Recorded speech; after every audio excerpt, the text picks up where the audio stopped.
All right. Hello, everyone. I'm James Westbrook. I'm president of Bluescape Environmental, and I'm the vice chair of the West Coast section of the Air and Waste Management Association. I am very excited for a couple reasons. First of all, is we're really happy to have Paula Forbis here, who's the Air Pollution Control Officer, to talk about just a couple of things that have been going on lately with the Air District here in San Diego. I'm also very happy to announce that after a few years of hiatus, the San Diego chapter of the West Coast section is now forming, and this is our inaugural event of the chapter. So if you're interested in joining the chapter, already a member and want to hear what's going on, please stay tuned. We'd like to get you on the mailing list. Just a couple housekeeping items for today before we get going. If you have questions that you'd like to ask during the webinar, we are going to hold those to the end. A couple of ways you can do. You can use the raise hand icon in bottom left. You can also put your question in the chat panel. We will have a Q&A session after the webinar. We ask you, if you are not speaking, to turn off your webcam and be muted until you are. If you don't do it yourself, we're probably going to do it for you, so don't be surprised if we mute you or turn your camera off. We will be recording the session, and the slides for the presentation and the recording will be posted on the West Coast section website after the meeting. So be taking a look for those. We also have a couple people on here. We have Seema Meravani, who is a organizer. If you have any problems connecting, you can send her a chat, and she can help you out with any issues you're having during the webinar. I also want to give a shout out to Joanna Lofgren with the Air District for helping to organize this event. She's on here today.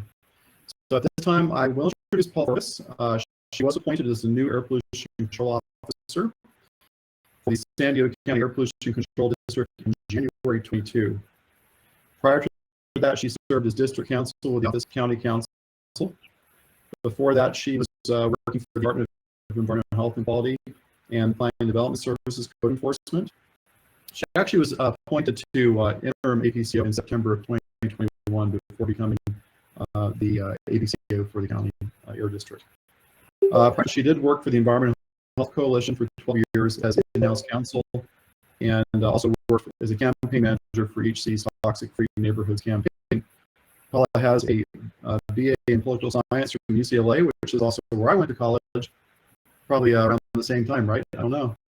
Also, yeah, I won't say when I graduated. A law degree from the University of San Diego. I was in public participation from the International Association of Public Participants. So thank you very much for having everyone here today, and Paul for joining us. We'll turn it over to you. Thank you so much. Good morning, everyone. Thanks so much for joining today's webinar. I would like to thank James and the Air Waste Management Association for inviting me to speak today, and thank you to John and the team for organizing this. And I'm especially grateful to be presenting at the kickoff of the reconvening of this group. I think it's an important association, and I'm happy to be part of the inaugural meeting today. So in today's webinar, I will be providing updates regarding recent changes at the San Diego County APCD. We've had quite a few to talk about over the last year. And then I'm also going to be talking about a few major developments that we're working on in the coming year. So first, I would like to start off by introducing you to our vision and mission. Our vision is quite simple: clean air for all. And our mission to support that is to improve air quality to protect public health and the environment. We take our vision and mission very seriously, so you'll often see it start off a lot of our presentations. And while as a district we have experienced many changes over the last 2 years, our vision and mission have not changed. As you probably know, we are one of 35 local air districts in the state of California. Air districts are established in state law and all have similarities in jurisdiction. And because air districts grew out of county public health departments several decades ago, many districts are still single county districts like the San Diego APCD. Many are South Coast where I know several of you are from, cover multiple counties. And districts were required, many of the county pollution control districts were required to diversify their boards back in the 1990s. San Diego at the time was exempted from that, but the legislature amended state law in 2019 to restructure the San Diego APCD board and make other statutory changes to increase transparency and public engagement. And so this new state law diversified our governing board to 11 members, which includes county, city, and public representatives. It also imposed additional duties on APCD, including the development of a 24-hour, 7 days per week complete response program, creating and maintaining a new website separate from the county, and posting specified information, including permit applications, permits, and complaints to our website. Many of these are requirements that are above and beyond those that are on other local districts in California. It also separates APCD from county operations. And so as a result, APCD has added new positions in the last 2 fiscal years to provide administrative and support services that are no longer provided by the county. And these include clerk of the board, budget preparation, financial auditing, accounting, and public outreach. Also by AB 423, CARB is in the process of completing a program audit of our operations, which we anticipate will be released later this year. And that audit covers the years 2013 to 2008 inclusive. And similarly, the legislation was also connected to a requirement by the California State Auditor to audit APCD's financial operations, program outreach, and engagement. And that audit was due in July of 2020, and we have accepted and are implementing all of the recommendations in that report. Moving on to the district's governing board, as I mentioned, prior to March of 2021, our district was governed by the San Diego County Board of Supervisors. And as I mentioned, that was changed in 2019 with the passage of AB 423. So as of March 1, 2021, we've been governed by this new 11-member governing board. Our board now consists of 2 Supervisor Nora Vargas, also serves as the chair of the governing board and as the military liaison. The military liaison is also a function that is unique to our board among our districts and is important given the level of military installations that we have in San Diego County. We also have Supervisor Lawson Beamer, and both county supervisors were appointed by a majority of the Board of Supervisors. Also on our board, we have 5 representatives, city council members, 1 from each of our supervisorial districts, and those were selected by the City Selection Committee and subcommittees of that committee that represent the cities of the particular supervisorial district. So you can see the following city members and mayors that have been selected. Member Marcus Bush, who's a council member from National City, a member from the city of La Mesa, Martina, a council member from the city of Escondido, council member Sean Elo Rivera from the city of San Diego, and Mayor Esther from the city of Oceanside. AB 423 also establishes a seat to be appointed by the mayor of the city of San Diego, and that seat is currently vacant. AB 423 also established seats for 3 public members who were appointed by a majority of the other board members. While there are a handful of other district boards in the public members, San Diego was the first district to have a specified seat for a public member representing environmental justice interests. The following public members were appointed: Dr. Birkbeck Garcia, a physician who specializes in the health effects of air pollution on vulnerable populations; Georgia Gomez, who serves as our environmental justice representative; and board member Enrique Medina, who serves as our technical expert in air pollution. I would introduce management team, as James mentioned. I was appointed the Air Pollution Control Officer in January of this year. I have 3 deputy directors that many of you may have worked with. Miney Luther, who heads up our compliance and engineering divisions, Mike Watt, who heads up our business support services, rural development, and mobile incentive programs, and Domingo Vigil, our deputy director over our Office of Environmental Justice, clerk of the board, monotechnical services, and meteorology.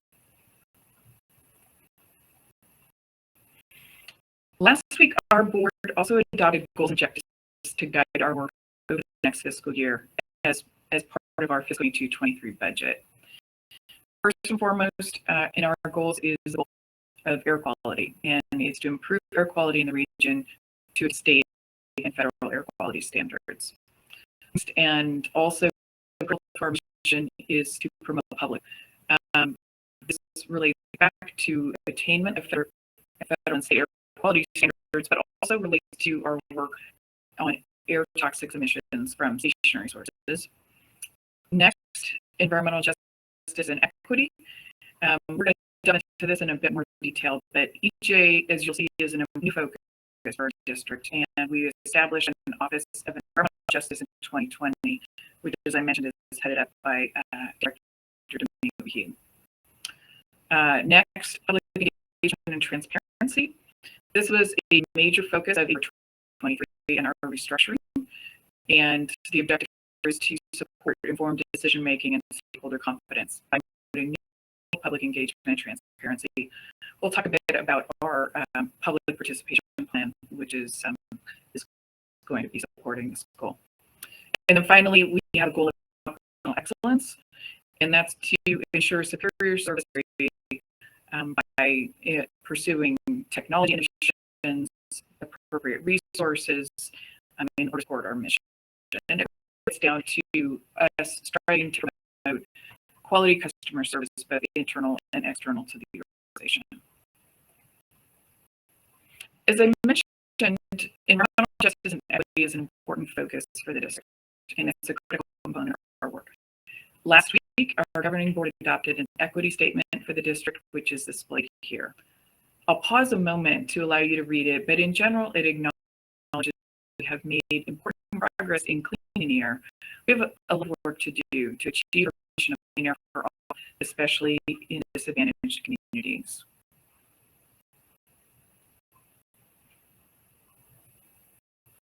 So this equity statement has been posted to our website and will guide in our work over the coming years.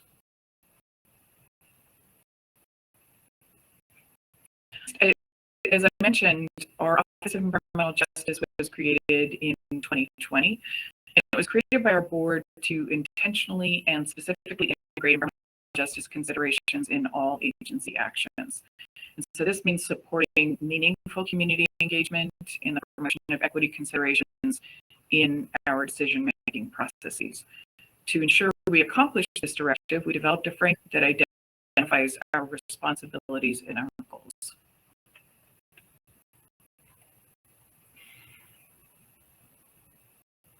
So the Office of Environmental Justice work internally within and across APCD programs to keep board members informed on matters of environmental justice and equity. We'll also work with staff to build an internal of equity, diversity, and inclusion that reflects external services that we provide. And we'll ensure that the agency as a whole considers equity and environmental justice when addressing environmental and air quality challenges. We also will be promoting this externally as well by working with all stakeholders to identify opportunity areas to better serve communities on air quality matters, prioritizing disadvantaged communities, expanding opportunities for public engagement, and meaningful participation in decision making. As I mentioned, an important tool for this is our public participation plan, which I'll be discussing in a couple slides from. And finally, we'll be working collaboratively with communities, other agencies, and organizations to improve air quality in a more comprehensive way. And that collaboration is really going to be key to be able to achieve some of these goals. And so while our Office of J is working to integrate these principles across our agency, I'd like to discuss some of our more obvious programs that promote environmental in local communities. In response to Assembly Bill 617, which was passed in 2017, the California Air Force established the Community Air Protection Program. And the program's mission is to reduce air pollution and impact to communities based on environmental, health, and socioeconomic information. This first of its kind statewide effort requires community air monitoring, community emission reduction plans, and incentive funding to deploy the cleanest technologies in the most impacted areas. APCD is currently working with the Portside community, which is comprised of local communities of Barrio Logan, Logan Heights, and Western National City, as well as the Port community comprised of San Ysidro and Otay Mesa East. The Portside and border communities were selected by CARB to participate in this program. And as a result, APCD has installed and is operating community air monitoring sites in both communities. And we're working to add more sites so we can collect data and identify air pollution hotspots to help inform actions and reduce emissions and risk for residents. As part of our work with the Portside Community Emissions Reduction Plan, or a SERP, was developed. The SERP was approved by the APCD board in July of 2021 and by CARB in October 2020. The SERP was developed in collaboration with community residents, industry, community organizations, and other public entities. And it includes a full suite of proposed actions, goals, and strategies to improve air quality and reduce exposure to air pollution in the community, as well as metrics to track our progress. And CARB recently selected the San Diego International Border Community to develop a SERP, and we're in the process of getting that process started. The map on this slide show our existing community air monitoring sites located in the Portside and international border communities. The sites in green are currently operational, and the sites in yellow are at different stages of development. Additional sites will be added to international border communities after discussion and input of border steering committee. The pollutants being measured in the Portside community are black carbon, elemental and organic carbon, ions, and various meteorological parameters such as wind speed, wind direction, temperature, and relative humidity. Black carbon and elemental carbon can be used as surface for TM, which is a big concern for both of these communities. Additional measurements of hexagonal chromium, metals, and toxic volatile organic compounds will be added to pollutants currently being measured in the Portside community. And since the international border community was only recently selected, the pollutants to be measured within that community have yet to be decided. The community steering committee will have a huge influence on the pollutants that we'll be measuring in that area. However, the district is measuring black carbon at one location within the border community boundary, and a regional monitoring site just outside the boundary has a wide range of pollutants being measured. And we expect that the border community will be all of the same pollutants being measured in the Portside community. In addition to the Portside community SERP, I'd also like to highlight some of the recent plans that will be guiding our work going forward. Our Ozone Attainment Plan was approved by our governing board on October 14th of 2020. The plan demonstrates how we will further reduce air pollutant emissions in order to attain the current national clean air standards for ozone pollution by the federal deadlines. We also developed an incident response plan that was approved by our board in January of this year. That was in response to the naval ship fire that occurred on the Bonhomme Richard.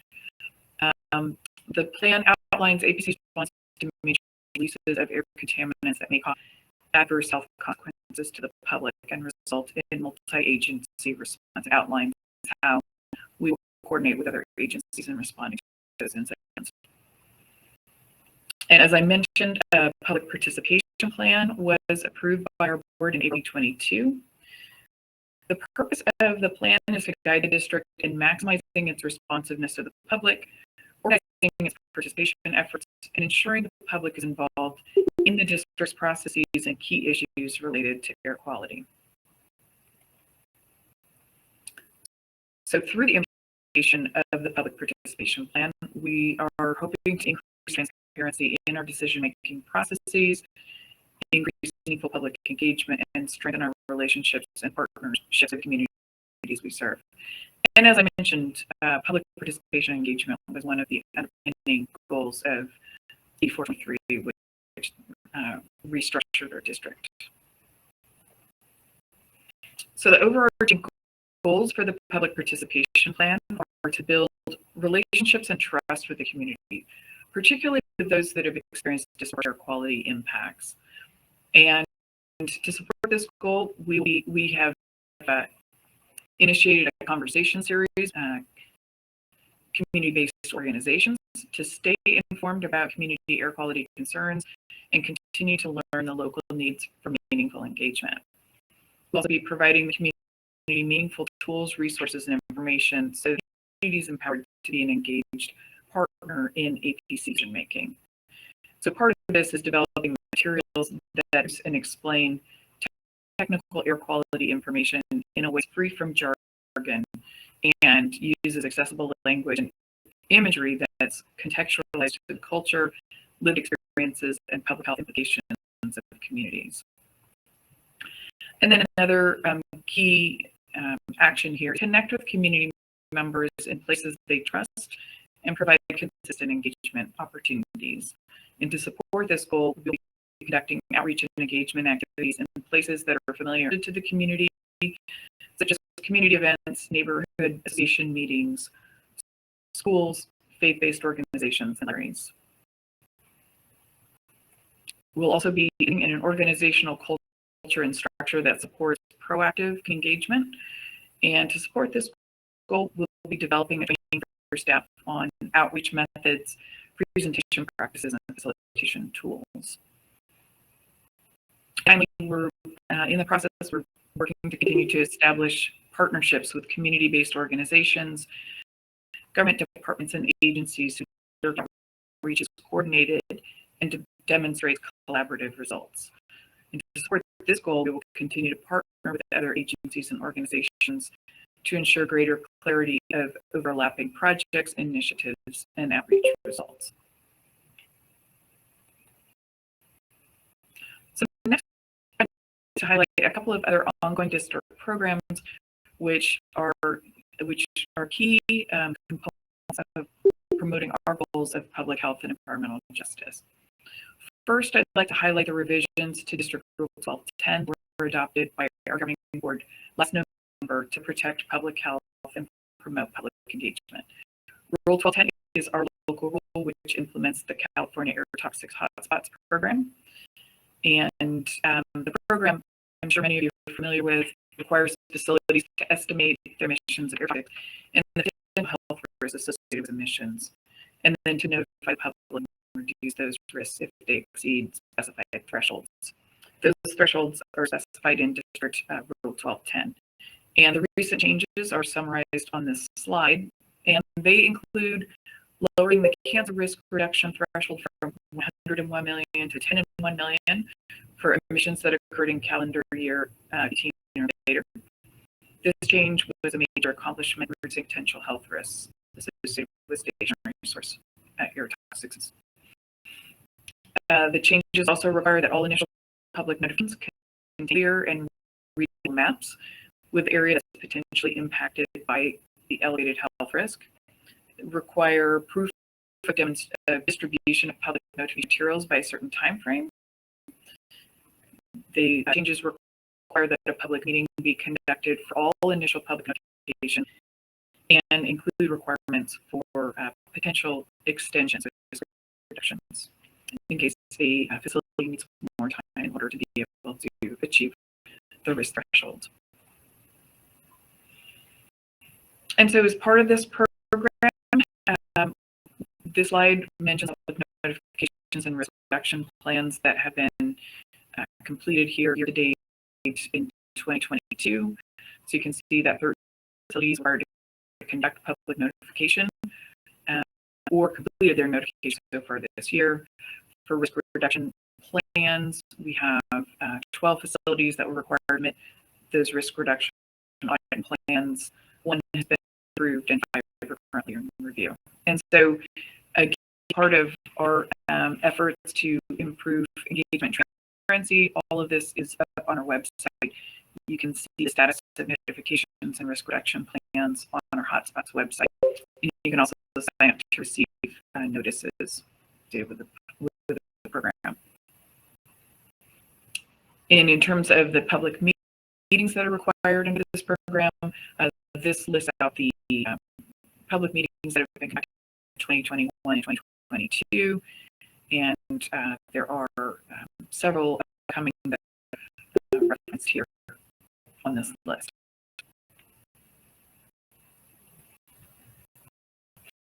That program also requires us to complete an annual report, and that report was presented to our board last week and has been approved for distribution. It details the program activities in 21, and again, it's posted on our website, and the public meeting that we held is also available on YouTube. Another important program to support our environmental justice goals is our air quality complaint program. And under the air quality complaint program, the district receives and investigates air quality complaints submitted by members of the public. Most complaints report odors, dust, smoke, or improper asbestos removal processes. The complaint program promotes opportunities to engage with community members and to determine compliance with district rules and regulations. On average, the district receives approximately 860 complaints per year. And on average, field inspectors investigate complaints within 24 hours and take enforcement actions when a violation of air quality regulations is documented. The district conducts routine outreach to ensure the public is aware of the services that we provide under this program and ways that are listed here where the public can submit a complaint to us. We have 3 options. We have a map. Complaints can be submitted by phone or by email. And complaints can be submitted in any language. Again, something that we are continuing to expand upon for purposes community engagement and transparency. The district team has multiple team members who are fluent in Spanish, but it also tracks with interpretation services to address complaints that come in languages. And as I mentioned, we are bringing our complaint services in-house, and we'll be running 24/7 in-house response to complaints. That was contracted through our department, our County of Environmental Health and Quality, through their hazardous incident response team. Also new this year is a policy for supplemental environmental projects, or SEPs. The district can consider environmental based projects as part of violation settlements, and we have some of this in the works. Enforcement through monetary penalties plays an role in deterring environmental violations, but SEPs can environmental harm that impact communities. And so we have more information about our SEP program on our website, and if you're interested in that. Also, I wanted to highlight our compliance mobile source program, which is relatively unique in the state. We have sources or diesel trucks, buses, off-road vehicles create emissions of volatile organic compounds and nitrogen oxides, or NOx, which form ozone. And additionally, sources with diesel engines contains a mixture of gases and solid particles known as diesel PM, which causes adverse health effects, including cancer. For this reason, we implemented the most comprehensive mobile source program in the state under a memorandum of understanding with the California Air Board. The program has been increasing compliance rates, which benefits the region and especially disadvantaged communities. Last December, the district amended the MOU with Clean Authority to enforce the commercial harbor craft regulation.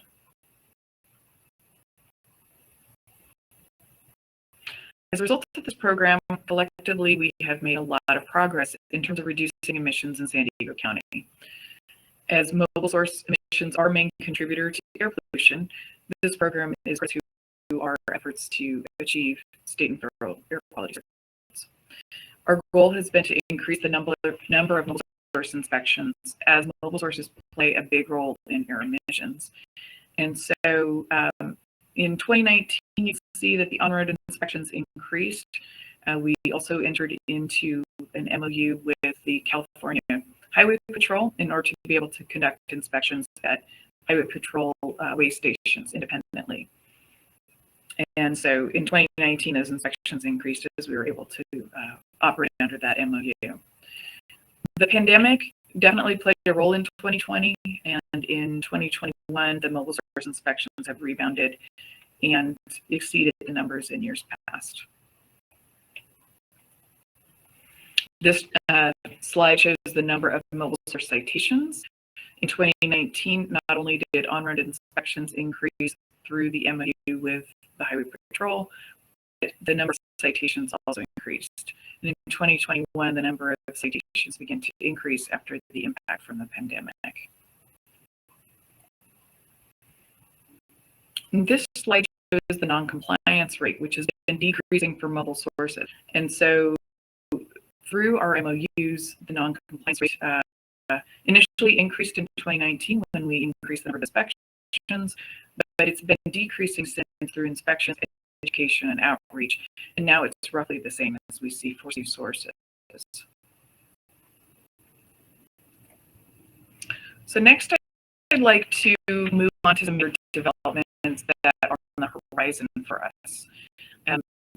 AB 423 also required APCD to consider adopting an indirect source rule to address pollution from mobile sources that are drawn to sources such as ports, warehouses, and distribution centers. There are existing rules in other districts that have different implementation structures and address different sources. So we're looking at various rules as potential models for the development of an indirect source rule in San Diego.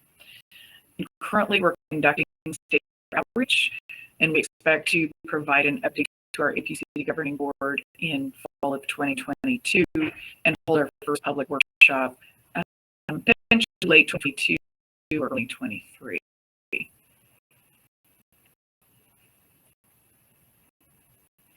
Also, our work to attain the current national ozone standards continues. When when EPA did a more stringent federal ozone standard in 2015, shown here in purple, they did not revoke the older and less stringent 2008 federal ozone standard, which is shown in red. So consequently, we're working to strive to attain both standards concurrently. And as I mentioned before, in October 2020, we adopted our attainment plan for both standards, and we were then classified to civil for both standards. And that was finalized by EPA in July of 2021. The modeling that we have shows that we are able to attain by the federal deadlines. Our new deadline to attain the 2008 standards at the end of 2026, and then the deadline to attain the more recent 2015 standard is the end of 2032. We're currently reviewing the San Diego plan, expecting action on the plan later this summer. So we have good reason for optimism to be able to attain both standards. San Diego County has continued to reduce emissions, regional ozone levels, and days in which we exceed the national state ozone standards, despite continued growth. The blue line on the chart is the downward trend since 1990, and at the same time, the regional economy, VMT, and population have all increased, as shown by the green, red, and black lines, respectively. So ultimately, what this shows is that air quality can occur concurrently to regional growth. But we still do have challenges that we face as a region. First, the region continues to grow, and emission sources, population, and use are all increasing. Mobile sources are the contributors, as I mentioned, to our regional air pollution problem in San Diego. And our regulatory authority is limited to stations. We also have challenges with borders we share with South Coast Air Base to our north, Mexico to our south, and our international port of entry. And these create unique challenges for us with transportation. And our atmosphere has been generally warming. Summer temperatures in 2021 were well above average, something that has been a common trend over the last few years. And these warmer temperatures generally fuel more ozone production. So that's something that we need to account for into the future. We still have work to do in attaining the existing standards. At the same time, EPA is also considering lowering those standards. There's currently review going on with the EPA reviewing the existing ozone and 2.5 standard. We're expecting decisions on possible changes to those standards between 2023 and 2024. And at the moment, preliminary recommendations are pointing towards the EPA lowering the existing 2.5 standard and possibly leaving in place the ozone standard that was set in 2015. And that being said, there's a lot that could change in the next few months.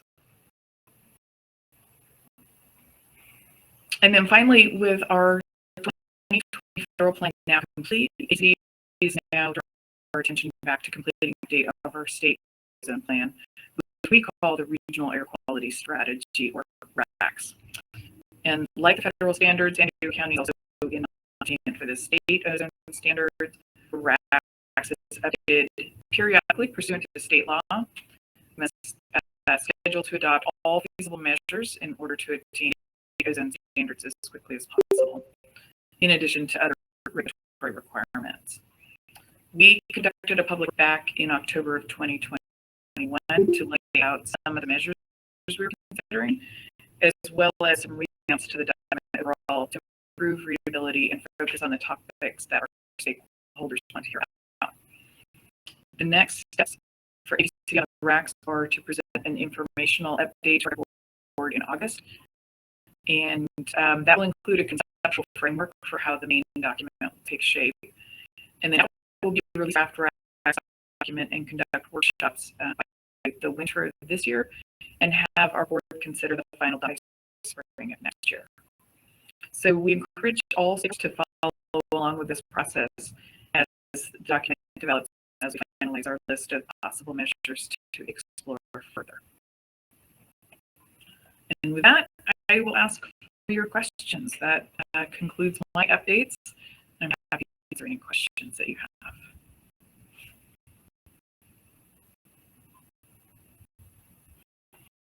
Please put your questions into the chat panel, or if you want to raise your hand to speak.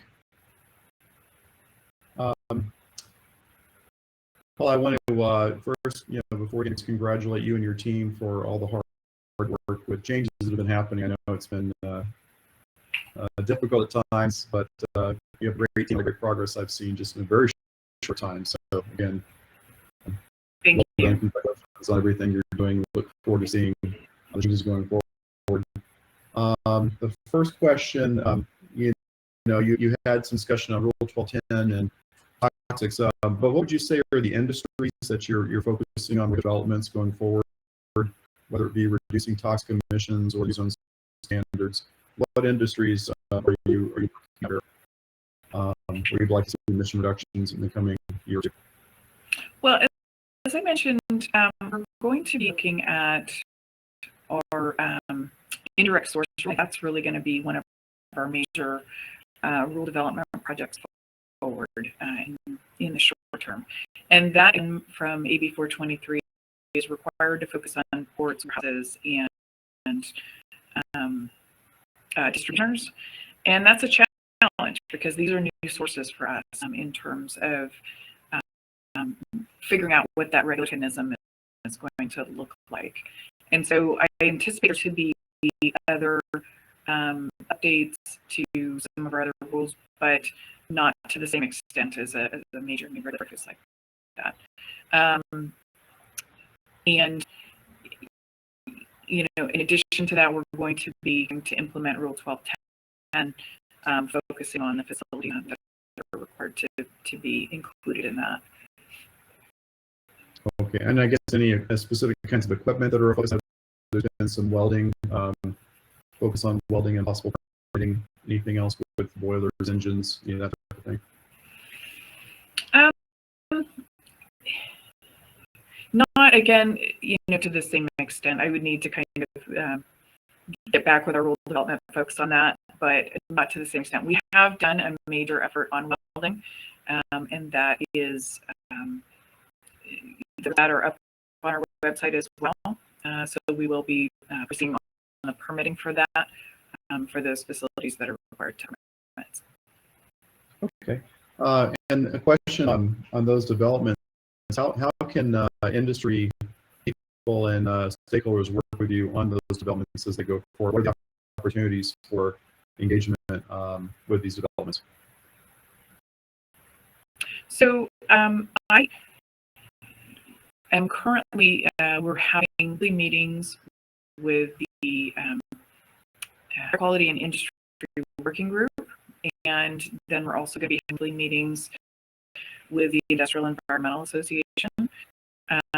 Folks are welcome to contact me directly, contact Miney Luther, our Deputy Director who oversees compliance and engineering.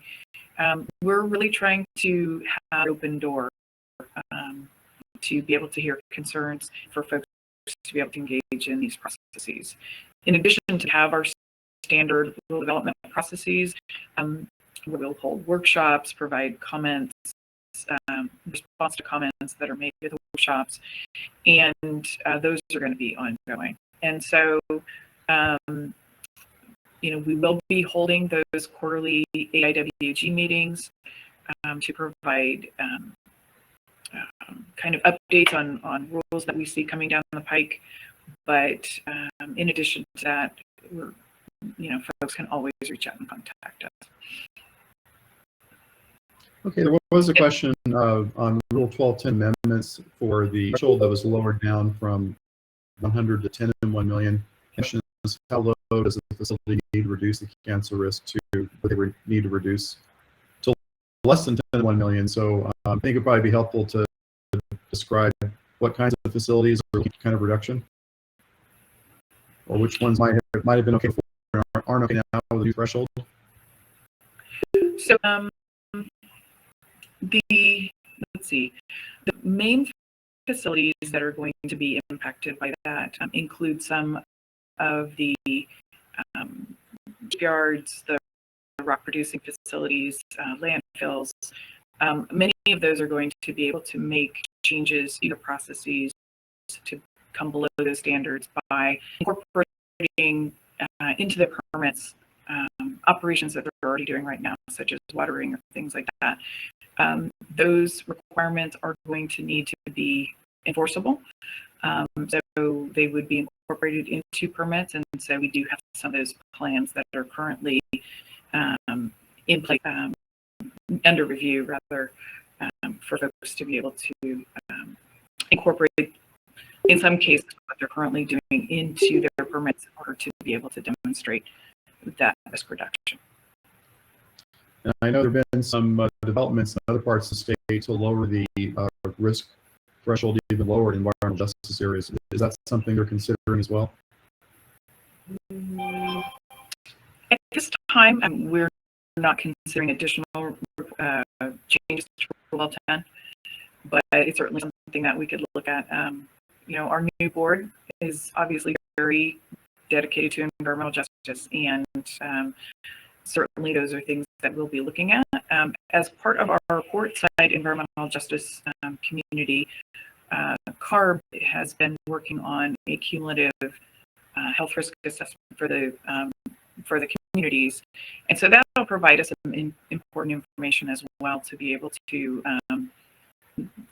prioritize different sources for risk reductions in those areas. Okay. The CARB one you mentioned that's being developed for AB 617. Yes. Mm-hmm. And the our Deputy Director, Mike Luther, is also on the call, so I don't know if she's got other anything else that you'd like to add on some of your questions. Maybe not. I'm not seeing her from. Sorry. Hi, everyone. I'm Mike Luther. I just wanted to mention that we recently published our hotspots report. It's available on our website. I can provide the link. So, you know, that's a really good attempt to get an overview as to what facilities are subject to the program and the different actions the district has taken under this program.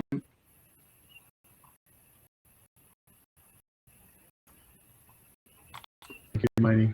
Let me just check to see if there are any other questions for Paul in the Air District here. I know you've had a lot of, you recently have a lot of trainings and public meetings, and again, engagement has been really good. So I recommend everyone get on the listserv, sign up for notices on these programs, and I'll give you an opportunity to join in those events. Let me just take a look here. So a question about funding. You know, how is the Air District getting funding to do all this work and hire people and all the things you have to do? But also, how can industries get funding for for emission reductions for maybe 2588 or for other programs for mobile sources? What kind of what is the funding looking like right now for the Air District and for these industries? So the funding has been a challenge.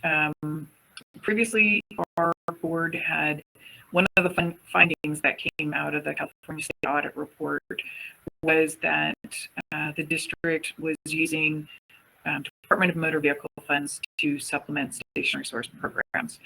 And that happens in districts throughout the state, but the finding from the auditor was that, or the recommendation from the auditor is that stop happening so that those funds could be redirected to emission reduction projects for mobile sources. And so as a result, our board adopted a cost recovery plan last year, which is designed to achieve full cost recovery from station resource permit fees over time. And we're limited in state law by how much those fees can be raised, but industry seen two of those fee increases occur. There will likely be others as we pursue full cost recovery for permit fees. So permit one important revenue source. Motor vehicle fees are another important revenue source, and then we have grant funding from both the state and federal government. For our programs that are being run 617, the funding for that program has been stepped, even though we have taken on an additional community in the border community. So that's a real challenge for us, and we're currently working at the state level to increase funding for that program. We've had been pleased to have support from A and the Port and Environmental Health Coalition and community organizations in that effort. We still have some work to do in this budget process and going forward to ensure that that program is adequately funded. But that's been a challenge. And then in terms of funding for industries, you know, there is some funding through our incentive programs that may apply to some equipment, and the districts. All of that information is also up on our website. So any of the incentive programs that are flowing through the district, we would be noticing up on our website. And for sources that are located in the AB 617 communities, that funding is a little bit more flexible than the traditional MOIR funding programs. So we may have additional opportunities to be able to fund projects that reduce emissions in those communities. However, all of that is run through our community steering committee. As I mentioned, those committees have a very important voice in how we run those programs. And so we've worked with them very closely on determining how the incentives dollars get spent in those communities. Great, and thank you, Monty, for the links in the chat provided. Take a look at those. I'm not seeing any other questions right now. If anybody has, we have a couple minutes left. Any other questions? Please go ahead and put that in. I'm going to send you a link to the website for the West Coast section, and also contacts if you're interested in the San Diego chapter of the West Coast section. We are continuing forward with this being our inaugural event for the restart of the chapter, and we'll be interested in gathering people together on the mailing list and looking at future events this as well. So, any other questions? Any other questions? I would just make one more comment of I'm happy to come and provide additional updates to the group at periodic times. So anytime you feel like that would be appropriate, I'd be happy to come and do that. Great. We really appreciate it for being available. And thanks again to Joan Walker, who's heading the emissions inventory group, for setting this up, and for Mahoney for joining today, and other staff. I would like to turn it over to Bernadette to talk about West Coast section. But again, thank you, Paula Forbis, for your time today, and for all your support in the association and in the industries in San Diego County. Thank you very much. It's been a pleasure. Great. Thank you. Take over and introduce the West Coast section. Sure. For whatever reason, my camera's not working. But I wanted to thank Paula and myself. I think she did an excellent presentation, and it was very good to have such a concise overview of what's going on in San Diego, because I know there's been a lot of activity in San Diego, APCD, over the last few years. West Coast section has a variety of groups that are involved. We have Mojave Desert, we have Ventura County, we have San Diego County, we have Orange County, and we have Riverside counties. So we're a pretty big section. And what we do is we typically will have a webinar at least one a month. This month we happen to have two. We actually had 3 in the last 3 weeks. And so there are a lot of different topics that are available. There's a lot of opportunities that are available. So we'd like to encourage all to join, whether it's the San Diego chapter, if you are from San Diego, or West Coast section. We'd like to encourage everyone to join. A&WMA also has their conference. It'll be the last week of June up in San Francisco this year for anyone that's interested. There's a ports webinar that's going to be taking place also in the next couple of months up in Ventura County. So A&WMA and West Coast section is very active, so I'm encouraging all to join, and you can reach out to James, myself, Simon. There's a number of West Coast section that are represented on this particular call, and just check our website. So thanks to everybody for joining the meeting, and we look forward to seeing many new members in San Diego. Thank you, Brenda. I wasn't able to pull up the website, but if you do click on the Air and Waste Management West Coast section website, you'll see there's a chapter page you can pull down. You can also see the events from a different location on the events tab, so you can follow us there. And again, I did put contacts